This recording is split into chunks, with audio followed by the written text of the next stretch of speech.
The question hung in the air like a whispered prayer, delicate and trembling. Will it hurt?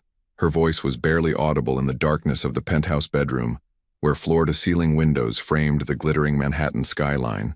The city lights cast soft shadows across her face, revealing eyes wide with vulnerability and something deeper, trust that hadn't come easily. Rashid al-Mansouri felt his breath catch. In 42 years of life, through business empires built and continents crossed, he had never been undone by 3 simple words. But here, now, looking at this woman who had somehow become his entire world, he was completely, utterly lost. "Layla," he whispered back, his accent thick with emotion. "But we're getting ahead of ourselves. To understand how a powerful Arab businessman ended up here, on his knees before a woman who once served him dinner, we need to go back. Back to the moment everything changed. The Al Faisal restaurant occupied the top floor of the Burj Khalifa, where the wealthy came to dine, literally above the clouds.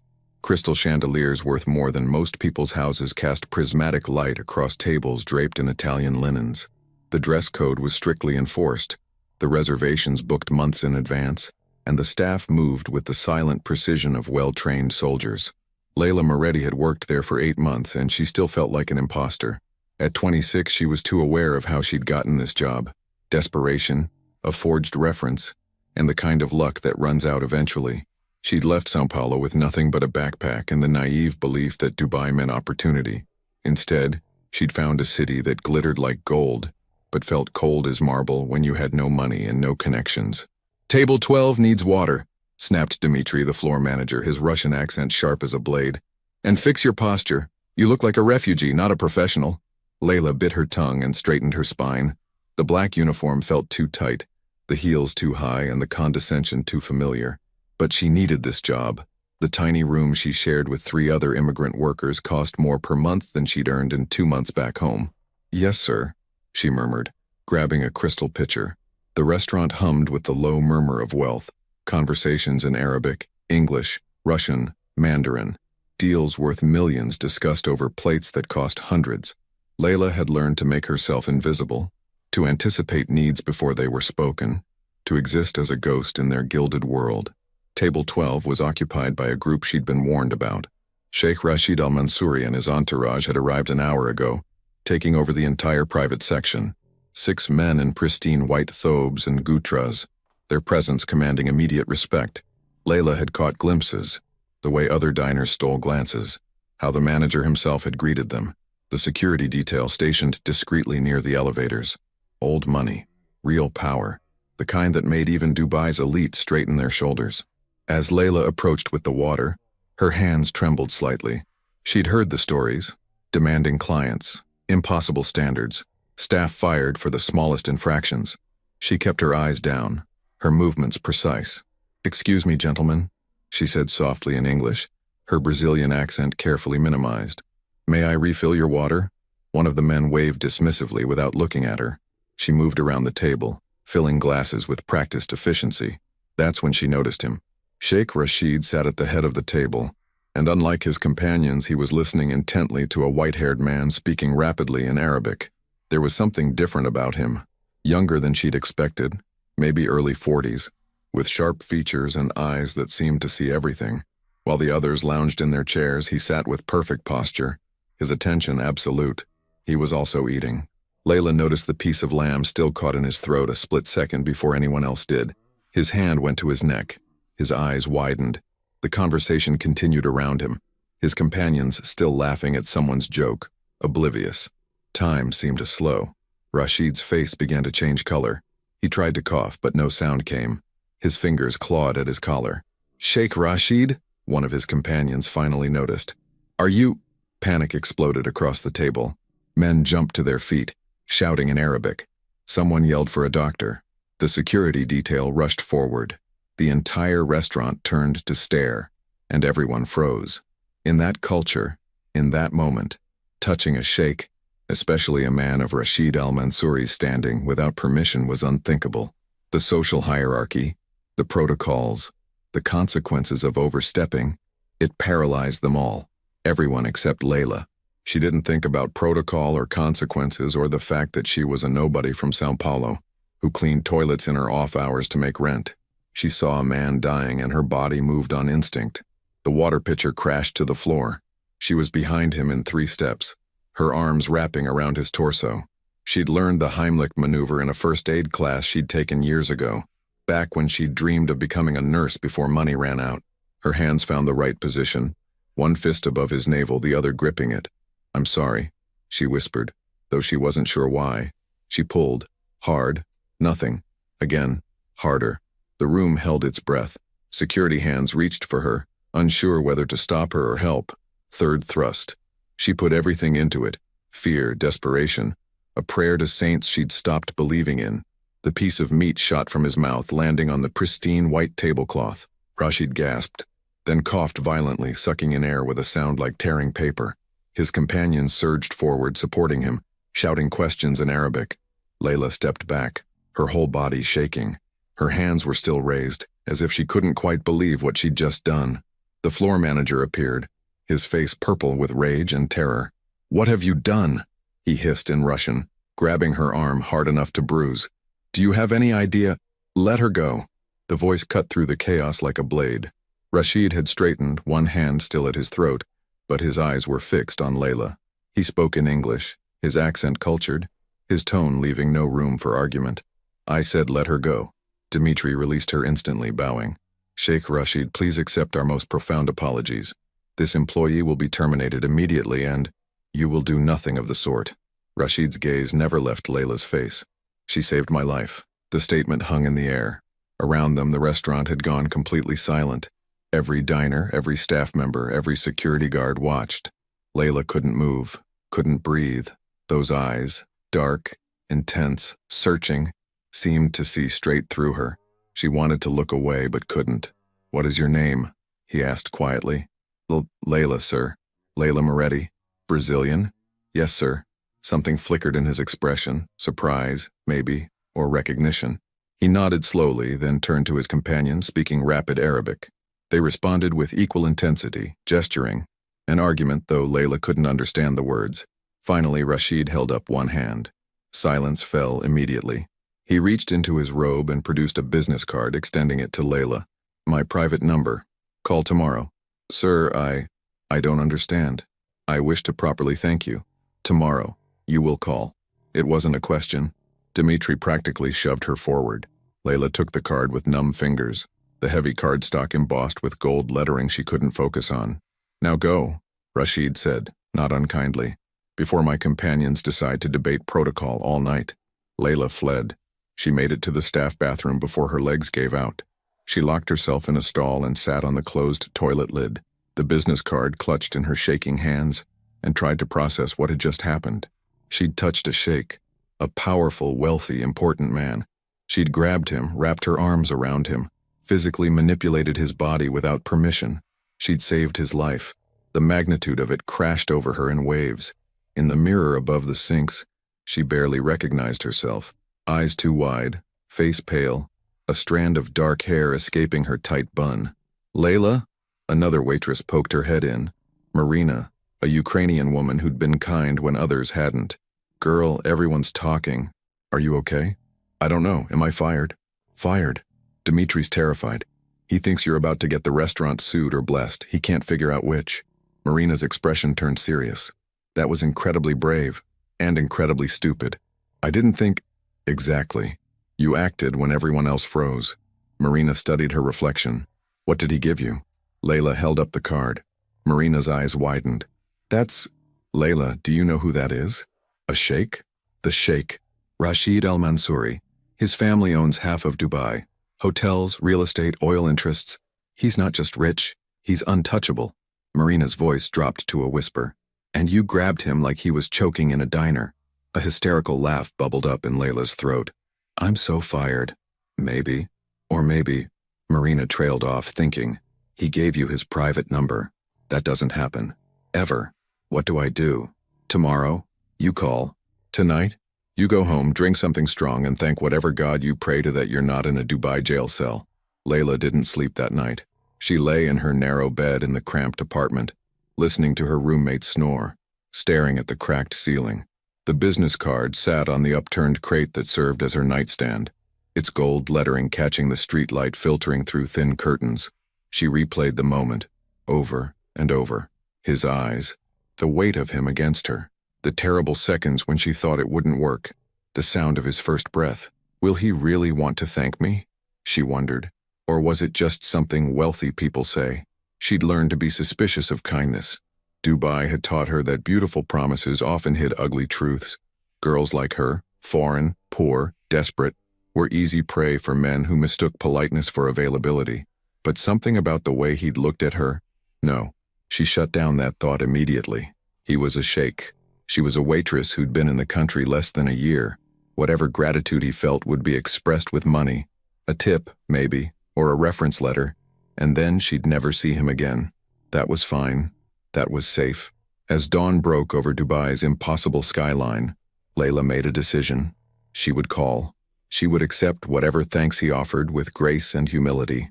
And then she would return to her invisible life, grateful for the story she could tell someday. She had no way of knowing that the phone call would change everything, that in 6 months, she would be standing in a Manhattan penthouse, asking a question that would break both their hearts and remake them, that the man whose life she'd saved would become the man she couldn't live without. Will it hurt? She would whisper. And Rashid al-Mansouri, who had built an empire on control and careful calculation, would discover that love doesn't ask permission. It just acts. Layla stared at her phone for 20 minutes before finding the courage to dial. The morning sun blazed through the apartment's single window, turning the cramped space into an oven. Her roommates had already left for their shifts. Yuki to her cleaning job at a mall, Priya to the call center, and Fatima to the textile factory in the industrial district. The silence felt oppressive, broken only by the hum of traffic 14 floors below and the hammering of her own heart. The business card sat on her palm, slightly bent from being clutched too tightly. In daylight, it looked even more intimidating. Thick cream cardstock with raised gold lettering. No company name, no title. Just a name, a phone number, and an embossed crest she didn't recognize. Rashid al-Mansouri. This is insane, she muttered to herself in Portuguese. He probably doesn't even remember, but she needed to try. Dimitri had made that clear when she'd arrived for her shift that morning. The floor manager had pulled her aside, his expression unreadable, and told her in clipped Russian-accented English that Sheikh Rashid's office had called. They were expecting her contact. Do not embarrass this establishment, he'd warned. Whatever he wants, you smile and thank him, understand? So here she was, in her day-off clothes, faded jeans and a white tank top, trying to summon the nerve to call a man who probably had assistants to screen his assistants. She dialed before she could overthink it further. The phone rang once, twice. Hello? The voice was his, deeper than she remembered, with that accent that turned English into something almost musical. Layla nearly dropped the phone. Sheikh Rashid, this is Layla Moretti, from the restaurant. You said to call, but if this is a bad time. Layla. Something in his tone shifted, warmed. No, this is not a bad time. Thank you for calling. Of course, I mean you asked me to, so. She closed her eyes, cringing at her own awkwardness. I wanted to make sure you were okay. After last night. I am alive because of you. I think okay is an understatement. Was that humor in his voice? She couldn't tell. I'm glad, she said simply. I did what anyone would do. You did what no one else did. A pause. Are you free this afternoon? I would like to meet with you properly, to express my gratitude. Layla's stomach dropped. Meet? Yes, I'm free, but you don't need to. The Armani Hotel lobby. 3 o'clock. Will that work? The Armani Hotel. Of course. One of the most exclusive hotels in Dubai, in the Burj Khalifa itself. She'd walked past it 100 times, never imagining she'd have reason to enter. Yes, she heard herself say. 3 o'clock. Excellent. Ask for me at the concierge. They will be expecting you. He ended the call before she could respond. Layla sat frozen, phone still pressed to her ear, trying to process what had just happened. A private meeting. At the Armani Hotel. With a man whose family probably owned buildings she couldn't afford to look at. She glanced at the cracked mirror hanging above the makeshift sink. Her reflection showed a woman who looked younger than 26. Dark eyes too large for her thin face. Hair that needed cutting. The kind of beauty that came from good bone structure rather than good living. What do you wear to meet a sheikh? At 2:45 p.m., Layla stood outside the Armani Hotel, paralyzed by doubt. She'd chosen her only decent outfit, a simple navy dress she'd brought from Brazil, paired with sandals that had seen better days. She'd twisted her hair into a neat bun and applied the bare minimum of makeup. Still, walking past the Maseratis and Rolls-Royces pulling up to the entrance, she felt like a child playing dress-up. The doorman opened the massive glass door without a flicker of judgment. "Welcome to Armani Hotel." The lobby took her breath away. Soaring ceilings, marble floors that gleamed like water, furniture that looked like art installations. Everything whispered of money so old and secure it didn't need to shout. Layla approached the concierge desk, where a woman in an immaculate suit looked up with a professional smile. "Good afternoon. How may I assist you?" My name is Layla Moretti. I have a meeting with Sheikh Rashid Al-Mansouri." The smile became genuine. "Of course, Miss Moretti. The Sheikh is expecting you. Please follow me." They walked through the lobby past clusters of guests who looked like they'd stepped out of fashion magazines. Layla tried not to stare, tried to walk like she belonged, tried to ignore the certainty that everyone could see she was a fraud. The concierge led her to a private elevator that required a key card. They ascended in silence, the numbers climbing. 20, 30, 40, 50. The doors opened onto a private floor. "The Sheikh's suite is at the end of the hall," the concierge said. "He asked that you knock when you arrive." Then she was gone, and Layla was alone in a hallway that probably cost more per square foot than her entire apartment building. She knocked. The door opened immediately, but it wasn't Rashid who answered. It was a man in a dark suit, clearly security, who studied her with professional thoroughness before stepping aside. "Miss Moretti, please come in." The suite was less a hotel room and more a luxury apartment.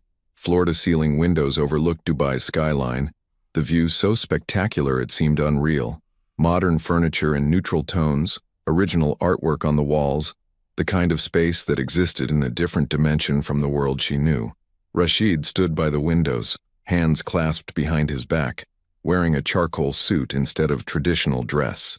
He turned as she entered, and Layla was struck again by his presence. The way he commanded space without trying, the intelligence in his dark eyes. "Layla, thank you for coming." He gestured to the security guard. "That will be all, Hassan." The guard nodded and left through a side door, leaving them alone. The silence stretched. Rashid studied her with an intensity that made her want to fidget, but she forced herself to stand still, to meet his gaze. "Please sit." He indicated a leather sofa. "Would you like something to drink? Coffee? Tea? Water is fine, thank you." He poured from a crystal pitcher, probably water that cost more than her daily wages, and handed her the glass before taking a seat across from her. "Not too close," she noted. "Respectful distance." "How long have you worked at Al Faisal?" he asked. 8 months. "And before that?" "I arrived in Dubai about 10 months ago. I worked several jobs before Al Faisal." She didn't mention the cleaning, the laundry, the shifts that paid under the table and asked no questions. "From São Paulo?" She blinked, surprised. "Yes, you remembered." "I remember everything about last night." His expression remained neutral, but something flickered in his eyes, including the fact that you acted when everyone else, my own security, my companions, stood frozen. They didn't know what to do. I just reacted. You saved my life. He leaned forward slightly. "Do you understand what that means?" Layla wasn't sure how to answer. In her world, you helped people because it was right. In his world, she suspected, everything had weight and consequence. "I'm glad I was there," she said carefully. Rashid nodded slowly, as if confirming something to himself. "I have given this considerable thought. A simple thank you would be insufficient. A monetary gift feels reductive. So I would like to offer you something else." Her pulse quickened. "Sheikh Rashid, you don't owe me—" "Please, let me finish." He stood moving to the window, his profile sharp against the afternoon light. "My family owns a chain of luxury hotels. 23 properties across the Middle East, Europe, and the Americas. Our newest property opened in Manhattan 6 months ago, the Mansouri Palace, New York." Layla listened, confused about where this was going.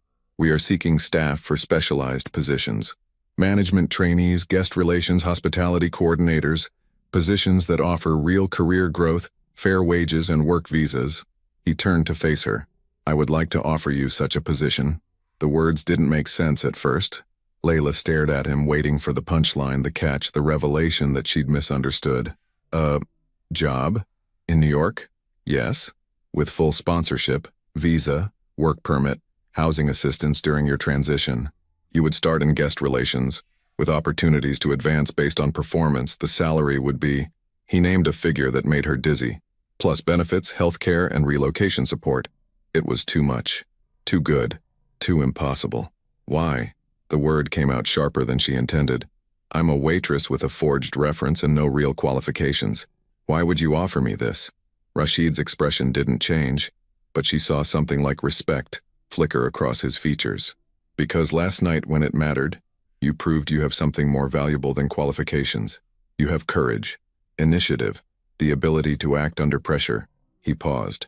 And because I do not like to be indebted, there it was. The real reason. Not kindness or generosity, but obligation. In his world, debts had to be repaid, balances restored. It should have disappointed her. Instead, it felt honest. This is an incredible opportunity, Layla said slowly. But I need to think about it. New York is far from everything you know, I understand. Rashid returned to his seat. Take time to consider. But I should be clear, this offer is genuine, not charity. If you accept, you will be expected to work hard to meet our standards. I am not offering you a favor. I am offering you a chance. The distinction mattered. Layla appreciated that. When would I need to decide? The position needs to be filled within 6 weeks. I will have my assistant send you the formal offer details tomorrow. Job description, salary breakdown, visa timeline, review everything, ask questions, then decide. He pulled out another business card, this one with an email address and a different phone number. My assistant, Jennifer Chen, she will handle all the logistics. But if you have questions you prefer to ask me directly. He hesitated, just for a moment. You still have my personal number. Layla took the card, her mind spinning. New York. A real job. A work visa. The chance to stop living in fear of deportation, of landlords, of the next disaster. Can I ask you something? She said. Of course.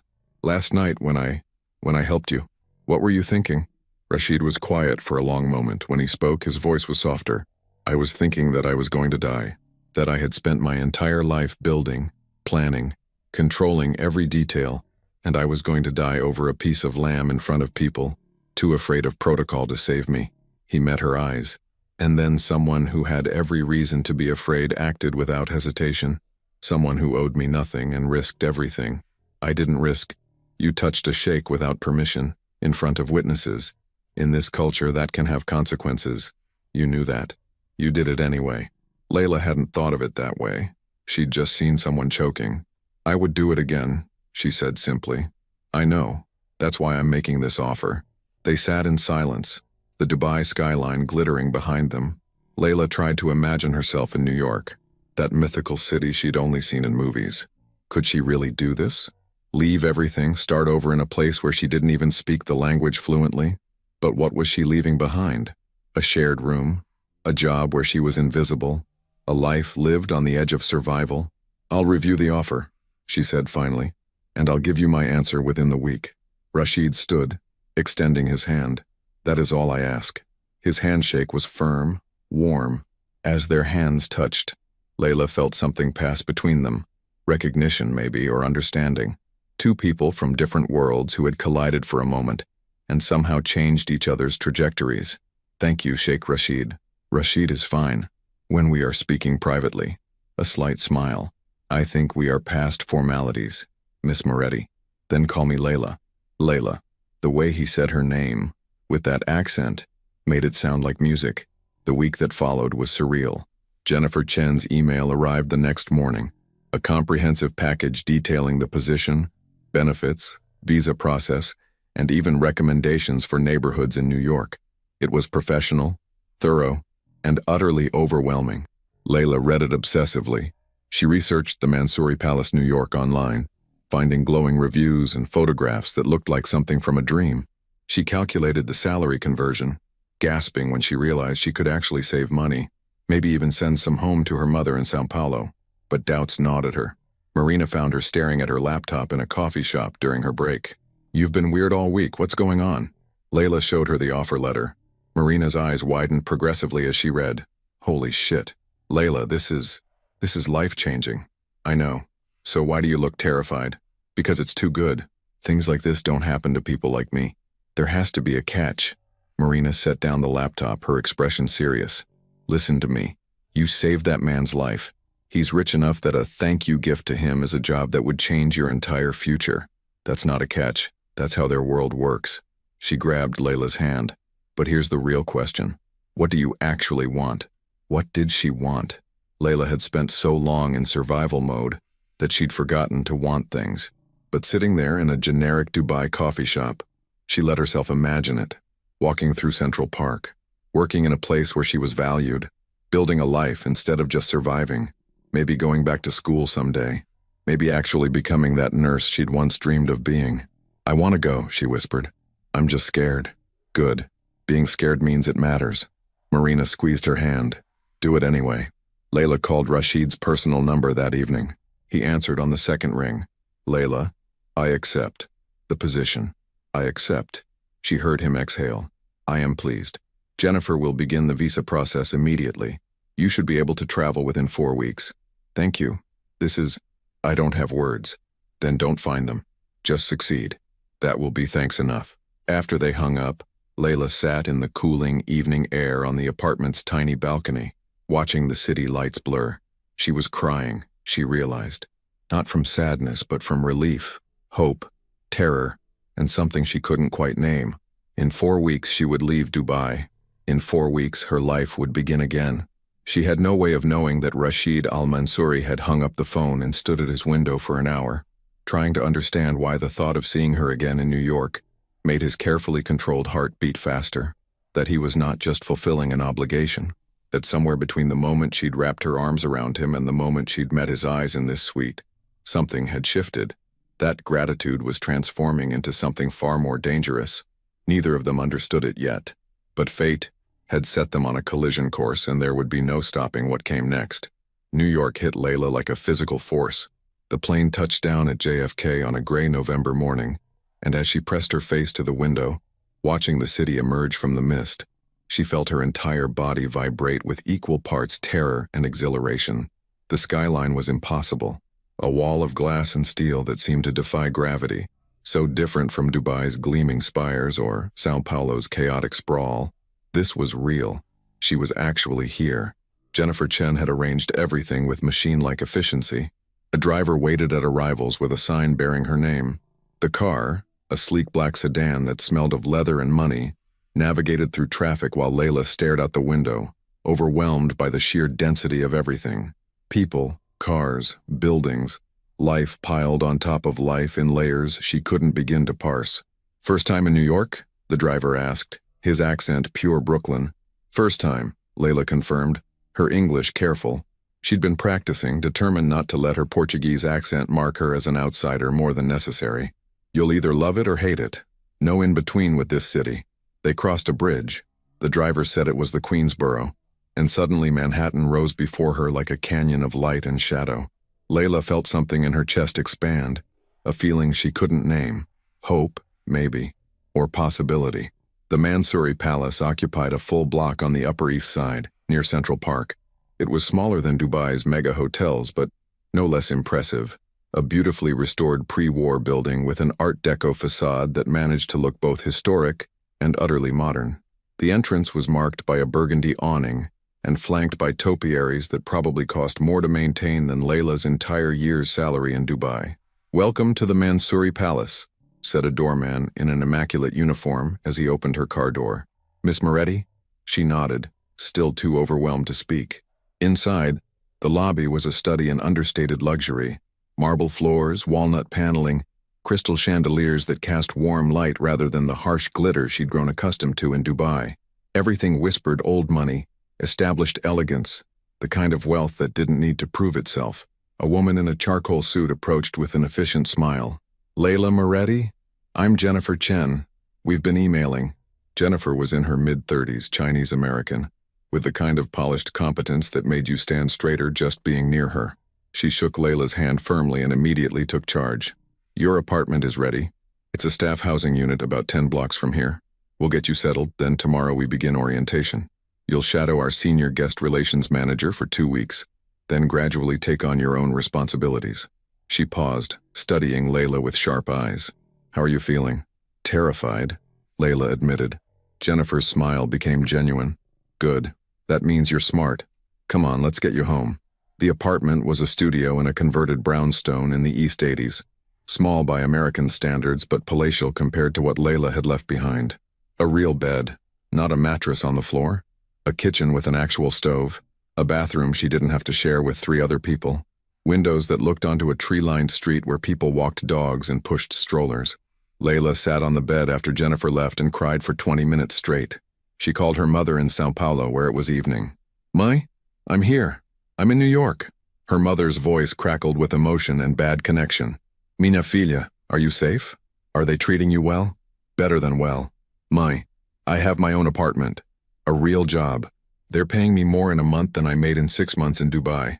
Gracias a Deus. Thank God. Your grandmother lit a candle for you at church." They talked for an hour, Layla describing everything in breathless detail, while her mother listened and occasionally wept. When they finally hung up, Layla felt anchored again, connected to something real beyond this impossible new reality. She unpacked her single suitcase, she owned so little it was embarrassing, and found a welcome package on the small dining table. Inside, a Metro card for the subway, a smartphone, much newer than her battered device from Dubai, a handbook for new employees, and a handwritten note on heavy cardstock. "Welcome to New York. I hope this city treats you as well as you deserve. If you need anything, you know how to reach me." Layla held the note for a long moment, studying the handwriting. Elegant, masculine, confident. She wondered if he was here in the city now, or still in Dubai, or in one of the other places men like him moved through like water. She wondered when she would see him again, and she tried very hard not to wonder why that thought made her pulse quicken. The first 2 weeks passed in a blur of information overload. Layla shadowed Rebecca Martinez, the senior guest relations manager, a Puerto Rican woman in her 40s with sharp humor and zero tolerance for incompetence. Under Rebecca's tutelage, Layla learned the intricate choreography of luxury hospitality. She learned that guests who spent $10,000 a night expected invisibility and omniscience in equal measure, that anticipating needs before they were spoken was the difference between good service and exceptional service, that a smile in this context was armor and weapon both. She learned the computer systems, the hierarchy of staff, the unspoken rules that governed how you spoke to different types of guests, old money versus new money, American celebrities versus international royalty, business travelers versus tourists. Each required a different approach, a different tone. "You're a quick study," Rebecca said at the end of week 2, when Layla had successfully handled a demanding Russian oligarch's wife without backup, better than the last 3 trainees combined. "I had good practice in Dubai," Layla said modestly. "Right, you worked at Al Faisal. How'd you end up here anyway? That's one hell of a career jump." Layla had prepared her answer. "I met Sheikh Rashid there. He was impressed by my work ethic and offered me this opportunity." It wasn't exactly a lie, just not the whole truth. Rebecca studied her with knowing eyes but didn't push. "Well, whatever the story, you've got potential. Just remember, this job is a marathon, not a sprint. Pace yourself." By week 3, Layla was handling guest requests independently. By week 4, she was leading her first staff meeting. The work was demanding but rewarding in ways her Dubai job had never been. Here, she was valued, visible, building something. The city itself was a daily education. She learned the subway system through trial and error, getting lost and found and lost again until the map made sense. She discovered cheap ethnic restaurants in Queens, the free day at the Met, the way Central Park transformed from urban to wild in the space of a few steps. She even started making friends. Carlos, a housekeeper from Ecuador, who shared her language and immigrant experience. Yuki, ironically another transplant from Japan who worked in the hotel restaurant. Sarah, an American concierge who took pity on Layla's wardrobe and dragged her to sample sales in the garment district. Life was beginning to feel less like survival and more like living, and through it all she didn't see Rashid once. She knew he traveled constantly. Jennifer's calendar updates mentioned him in London, Dubai, Singapore, Paris. The Mansouri family empire required constant attention, and Rashid was its primary architect. Still, Layla found herself looking up whenever someone entered the lobby. found herself checking the executive floor schedule Jennifer occasionally shared. She told herself it was gratitude. She wanted to thank him properly for changing her life. But late at night, alone in her studio, with the New York sounds filtering through her windows, she admitted the truth. She wanted to see him again. Not as a grateful employee to a generous employer, but as… what? She didn't have words for it. Just a pull, like gravity. The rain started around 3 p.m. on a Wednesday in early December. Not the dramatic thunderstorms Layla remembered from Sao Paulo, but a steady cold rain that turned the city gray and sent everyone scurrying for cover. By 6 p.m., when her shift ended, it had intensified into a downpour that made umbrellas useless. Layla stood under the hotel awning, debating whether to make a run for the subway or wait it out. Layla? She turned and felt her heart stop. Rashid stood behind her, dressed in a dark overcoat with rain beating on his shoulders. He looked tired, shadows under his eyes, his jaw tight with tension, but his face softened when he saw her. Sheikh Rashid, I didn't know you were in New York. I arrived this morning. Meetings all day. He glanced at the rain. You're heading home? Yes, but I'm waiting for this to ease up. It won't. The forecast calls for rain all night. He hesitated, then, let me drive you, my car is here. Oh, I couldn't impose… Layla. His tone was gentle but firm. It's not an imposition, and I would like to hear how you're settling in. The black SUV pulled up before she could protest further. Rashid opened the door himself, ushering her inside, then slid in beside her. The interior was warm, quiet, cocooned from the storm outside. Where do you live? He asked. She gave the address and the driver nodded, pulling smoothly into traffic. Silence settled between them. Not uncomfortable exactly, but weighted with things unsaid. Layla was intensely aware of his presence, the way he took up space, the subtle scent of his cologne, the fact that they were closer now than they'd been since Dubai. How are you finding the work? He asked finally. Challenging. Rewarding. Better than anything I've done before. She meant it. Rebecca says I'm doing well. Rebecca is not generous with praise. If she says you're doing well, you're likely exceeding expectations. He turned to look at her, and in the dim car light, his eyes were unreadable. And the city? New York is treating you kindly? It's overwhelming, but in a good way. Everything moves so fast here. Everyone has somewhere to be, something important to do. It makes you feel like you should be important too. A slight smile touched his lips. An astute observation. New York doesn't tolerate stagnation. Is that why you have a hotel here? To stay in motion? Partly. Also because New York is where power lives, where deals are made, where the world's attention focuses. He paused. But I'll confess, I've always had an affection for this city. It's honest in its brutality. It doesn't pretend to be anything other than what it is. Layla studied his profile. Do you prefer that? Honesty over politeness? Always. Politeness is often just another word for dishonesty. Then, can I be honest? He looked at her directly. Please. I've wanted to thank you, properly. Not just for the job, but for seeing something in me worth investing in. Most people in your position wouldn't have noticed someone like me. Rashid was quiet for a long moment. When he spoke, his voice was low. You're wrong. You're very difficult not to notice. The words hung in the air between them, charged with something Layla couldn't name but felt in her bones. The car slowed, pulling up to her building. This is me, she said, suddenly reluctant to leave. Rashid glanced out at the rain, still pouring. Wait. He produced an umbrella from somewhere, then stepped out and came around to her door. When he opened it, he held the umbrella over both of them, close enough that their shoulders brushed. They walked to her building entrance, the rain drumming on the fabric above them. At the door, Layla turned to face him. Thank you, for the ride, for everything. Layla, he seemed to be struggling with something. I'll be in New York for the next month.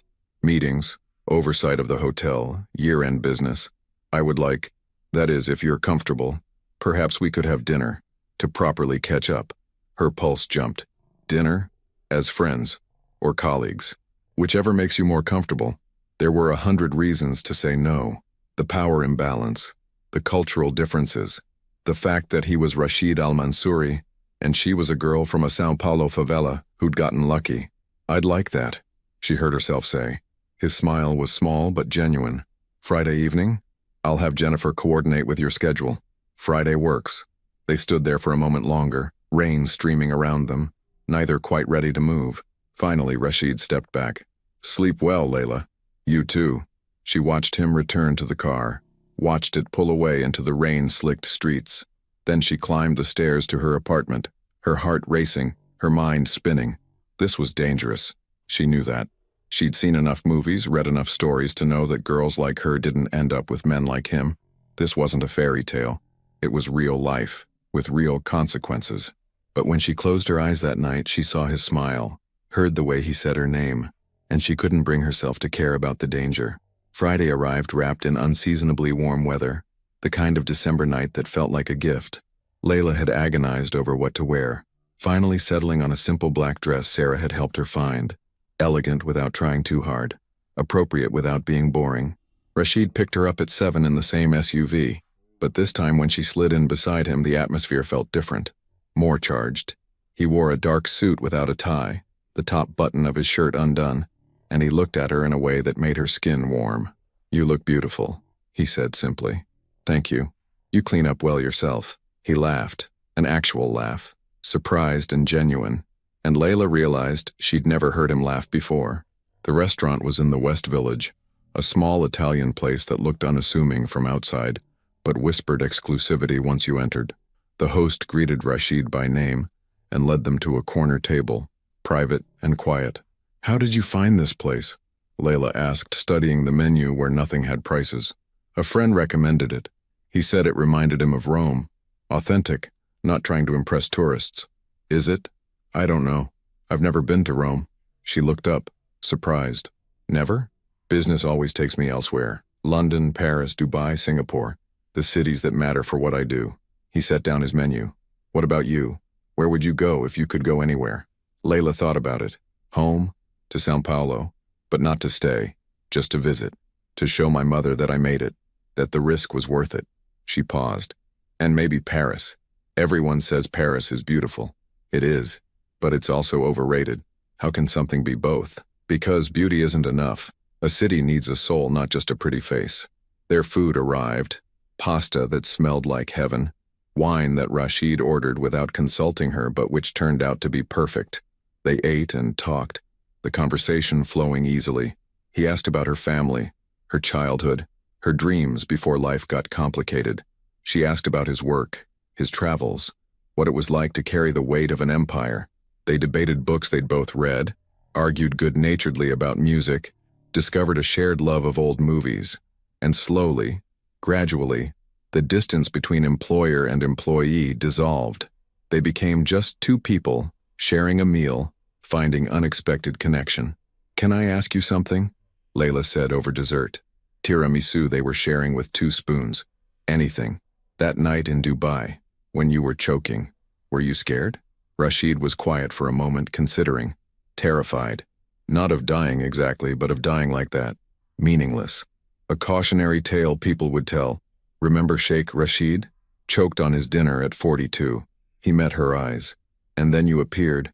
And I remember thinking, even through the panic, who is this person who isn't afraid? I was afraid. I just couldn't let fear stop me. That's courage. Doing what's necessary despite fear. Is that what you do? Build an empire despite being afraid? Every day. His admission was quiet, honest. Everyone thinks success means confidence. It doesn't. It means acting confident while being terrified you'll fail. The vulnerability in his voice moved something in Layla. This wasn't the powerful sheikh or the business magnate. This was just a man, carrying weight no one else could see. "I don't think you're going to fail," she said softly. "Why?"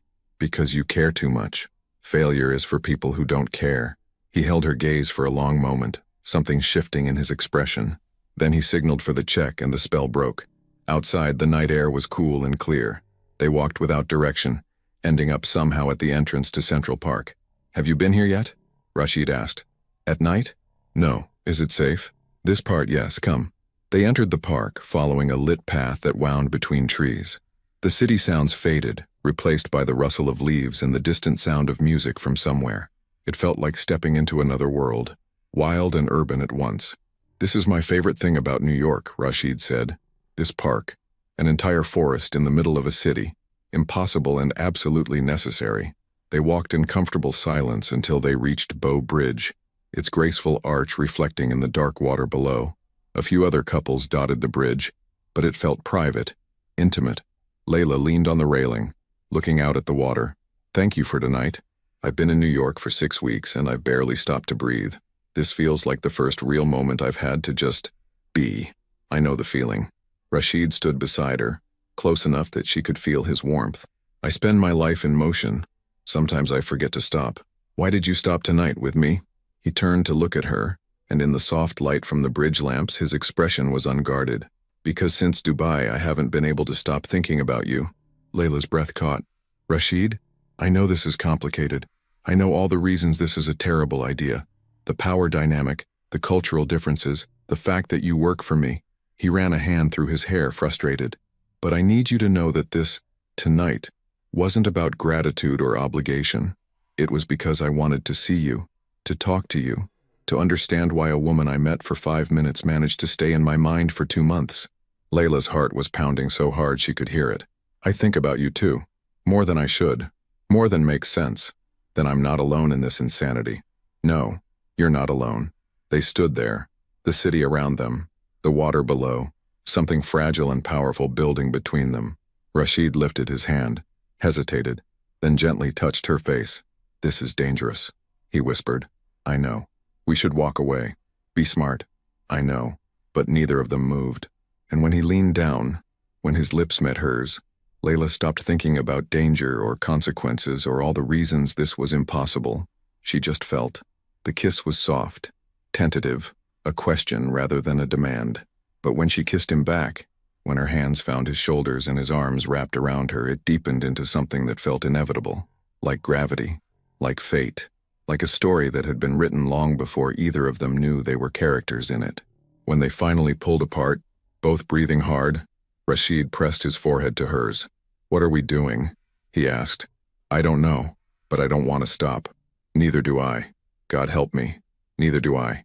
They stayed on that bridge for another hour, talking quietly, stealing kisses, building something that had no name but felt more real than anything Layla had ever known.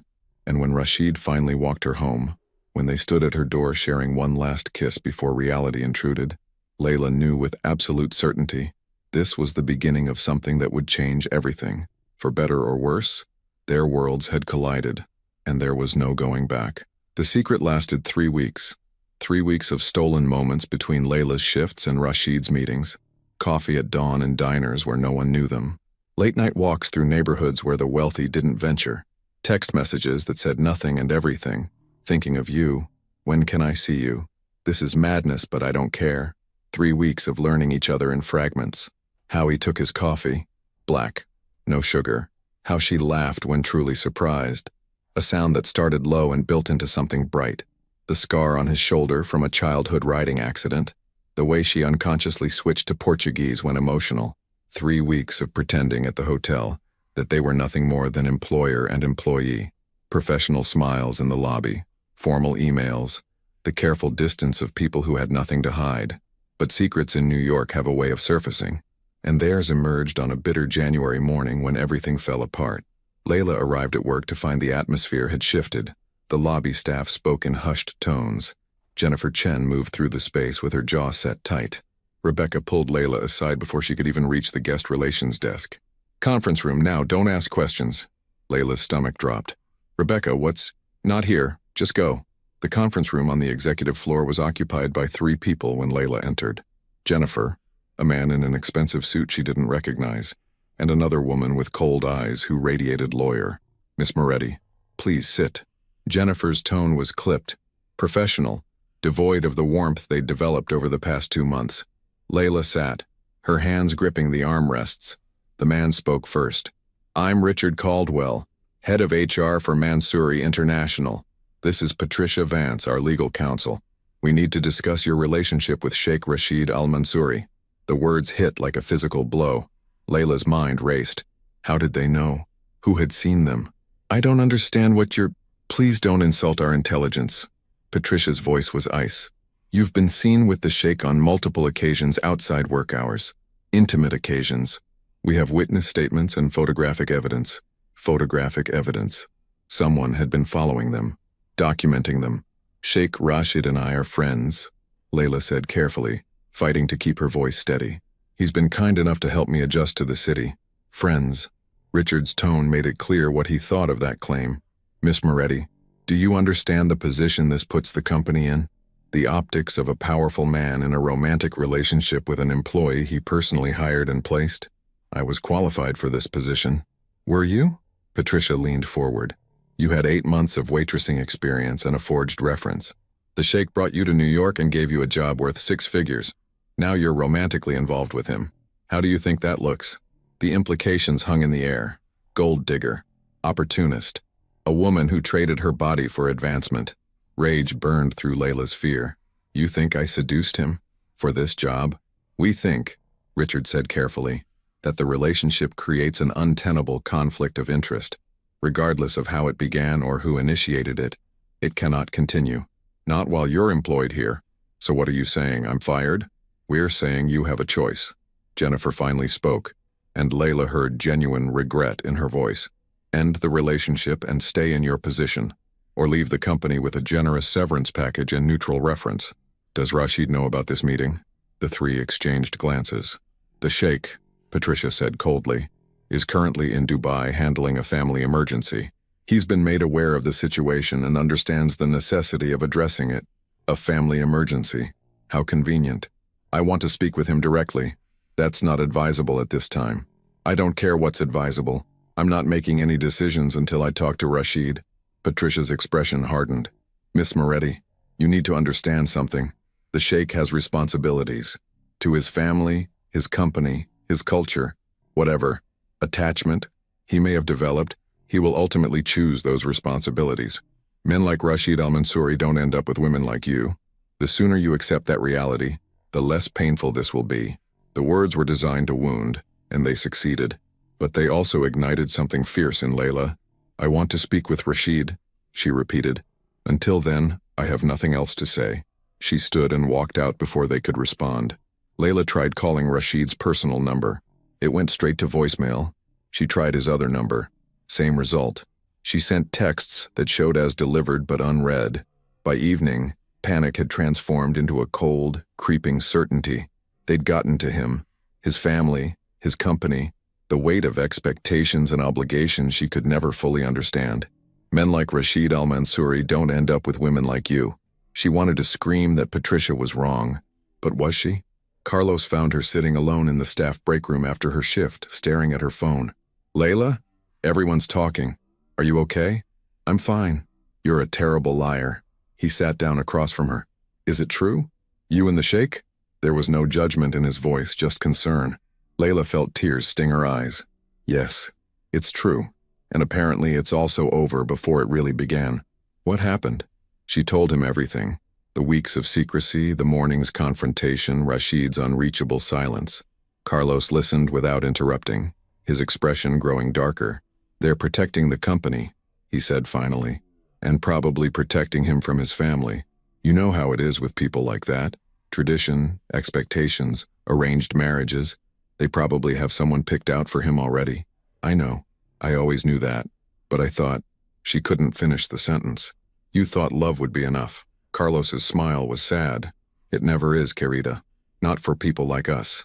2 days later, Rashid finally called. Layla was in her apartment, trying to decide whether to accept the severance package or fight to keep her job, when her phone lit up with his name. She answered on the 4th ring. Where have you been? Layla. His voice was rough, exhausted. I'm so sorry. My father had a stroke. I've been at the hospital since I got the call. I just got your messages. The anger in her chest wavered. Is he okay? He'll survive. But it's serious, and it's complicated the situation significantly. The situation being us. Silence. Then, yes, your people ambushed me, threatened me, made it very clear that I'm not good enough for you. That's not... Layla, listen to me. I've been fighting with my family for 48 hours straight. My father had a stroke partially because he found out about us. My mother is demanding I end this immediately. My brothers are questioning my judgment. The entire family is in crisis. So you're calling to break up with me? No, I'm calling to ask you to wait, to give me time to figure this out. Time for what? To convince your family that the Brazilian waitress is worth the scandal? The bitterness in her voice surprised even her. Rashid, I can't be your secret. I won't be something you're ashamed of. I'm not ashamed of you. Then what are you? The pause was too long. I'm trying, he said finally, to balance what I want with what I owe. My father built this empire from nothing.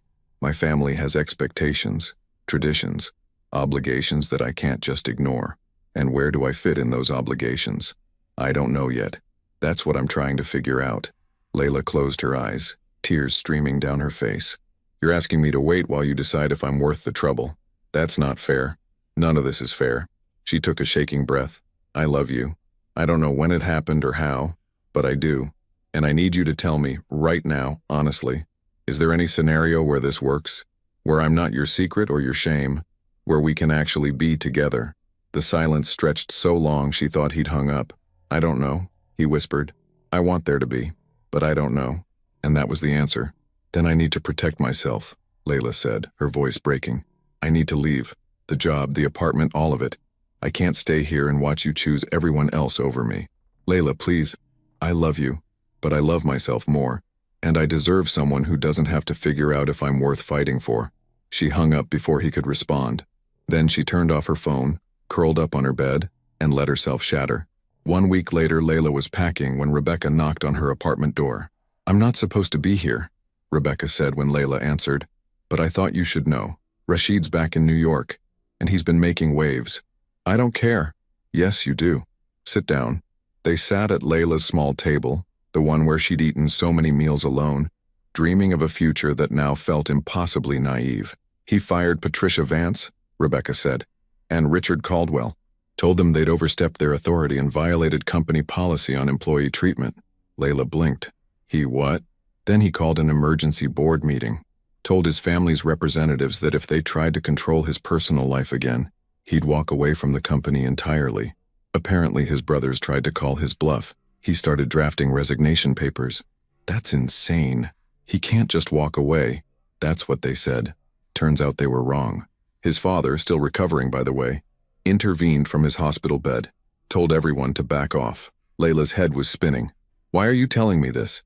Rebecca's expression softened. Because he's in the lobby right now. Has been for 3 hours. Waiting for you to come down. He could have called.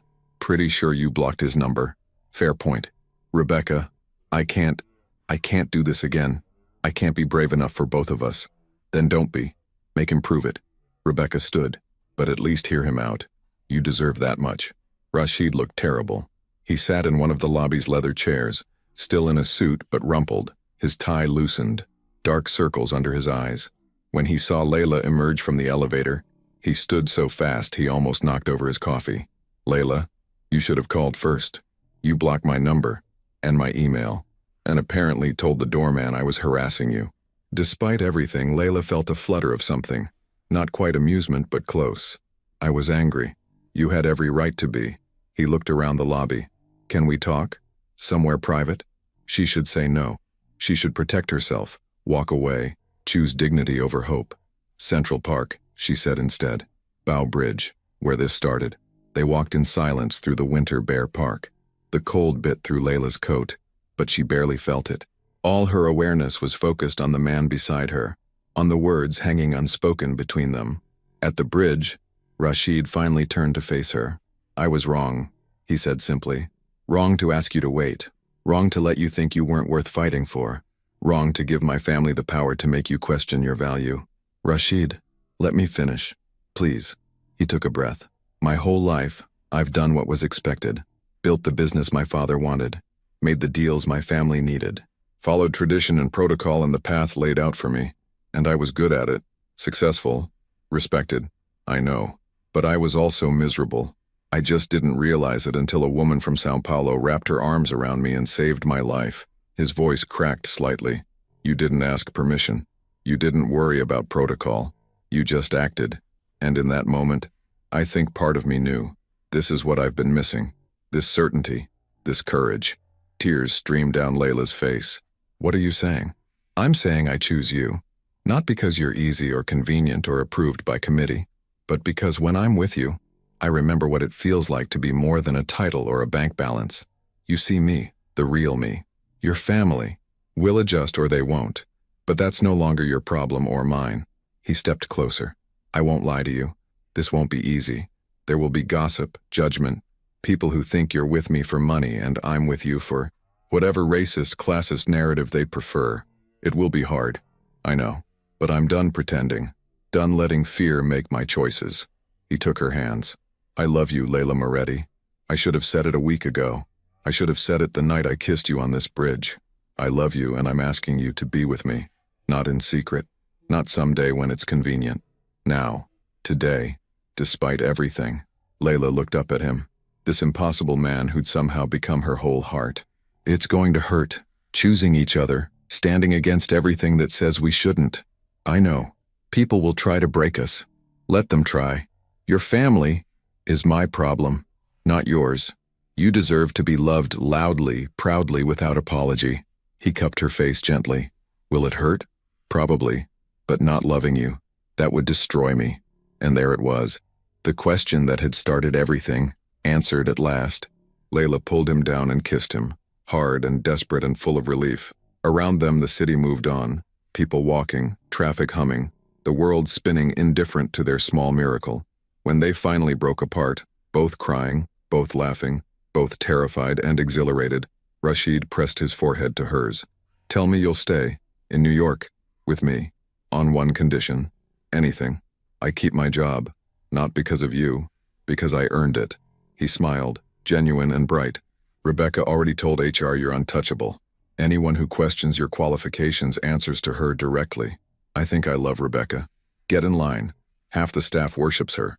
They stayed on the bridge until the cold became unbearable, holding each other, making promises they intended to keep. The storm had come. It had torn them apart, but they'd chosen each other anyway. And that choice, made in full knowledge of its cost, meant everything. 6 months later, the penthouse windows framed Manhattan like a postcard, the city glittering against the summer night sky, alive with possibility and promise. Layla stood looking out, wearing one of Rashid's shirts, her bare feet cool against the hardwood floor. Behind her, she heard him enter, heard the soft sound of him setting down 2 glasses of wine. What are you thinking about? He asked, wrapping his arms around her waist, his chin resting on her shoulder. Everything. Nothing. She leaned back into him. How different life is now. 6 months. 6 months since that day on the bridge when they'd chosen each other despite everything. 6 months of building a life that defied expectations. It hadn't been easy. The first month brought a media frenzy when society pages discovered Sheikh Rashid al-Mansouri was dating a hotel employee. The headlines ranged from curious to cruel, Cinderella story, or calculated gold digger. One particularly vicious tabloid had asked. Rashid's mother had flown to New York to meet Layla, a meeting that had been tense and formal until Layla had refused to be intimidated. I love your son, she'd said in careful English, and I'm not going anywhere. You can accept that or not, but I won't apologize for it. The older woman had studied her for a long moment, then surprised everyone by laughing. You have fire. Good. My son needs someone who won't let him drown in duty. It wasn't acceptance, exactly, but it was a beginning. Work had been complicated, too. Despite Rebecca's protection and Rashid's clear directive that Layla be treated like any other employee, whispers followed her. Some staff resented her perceived advantage. Others were overly deferential, uncomfortable with the power dynamics. But Layla had proven herself through sheer competence and determination. She'd handled a crisis with a celebrity guest that could have destroyed the hotel's reputation. She'd redesigned the guest relations training program. She'd earned respect the only way that mattered, through excellence. 3 months in, she'd been promoted to Assistant Guest Relations Director, on her own merit. The achievement had meant more than any declaration of love, and through it all, Rashid had been constant. Not perfect. They fought about his overprotectiveness, her stubborn independence, the ways their different worlds sometimes clashed. But he showed up, every day, choosing her again and again. I have something for you, Rashid said now, breaking her reverie. He handed her a small box. Not a ring box. They'd agreed marriage was for later, when they were both ready. This was different. Inside was a key. What's this? The deed is in both our names. This penthouse. I want you to know this is your home. Not mine. Ours. He took her hands. I know you've been hesitant to fully move in, to let go of your apartment. I understand the need for independence. But Layla, I want to build a life with you. A real life. Not separate existences that occasionally intersect. She looked at the key, then at him. You're sure? Your family. Loves you, or they will. My mother already asks about you constantly. My father actually laughed at one of your jokes last week. Trust me, that's unprecedented. He smiled. And even if they didn't approve, it wouldn't matter. This is our life. Our choice. Layla felt tears prick her eyes. I love you. I don't say it enough, but I do. I know. You show me every day. He pulled her close. Remember that first night? Here? In this room? You asked me if it would hurt. She remembered. The vulnerability, the trust, the way he'd looked at her like she was his entire world. What did I say? He asked softly. You said... She smiled through tears. You said loving me could never hurt. That everything else might. The world, the judgment, the challenges. But the love itself would be the easiest thing you'd ever done. And was I right? Layla thought about the past 6 months.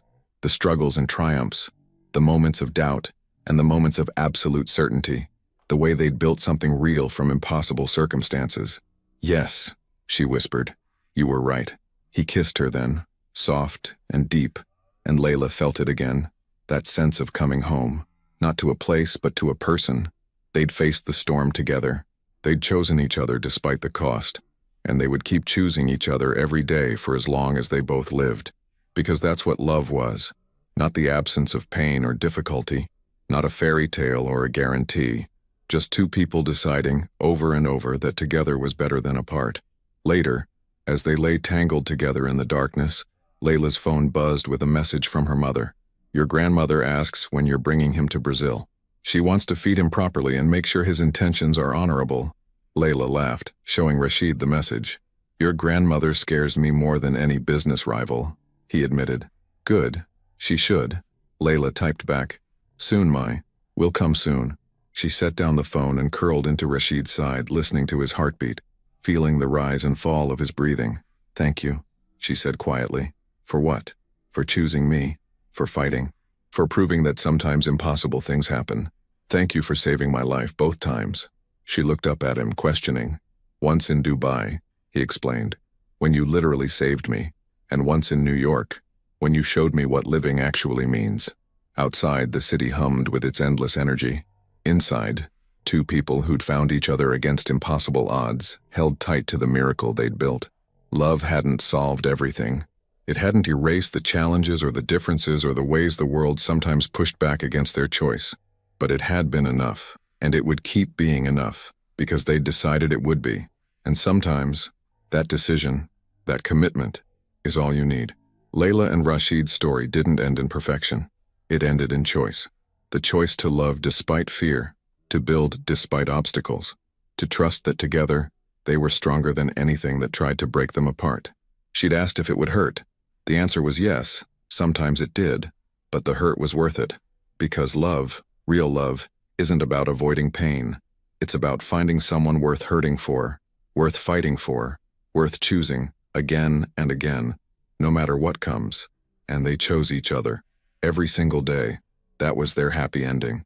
Not perfect, but real. And real was always better.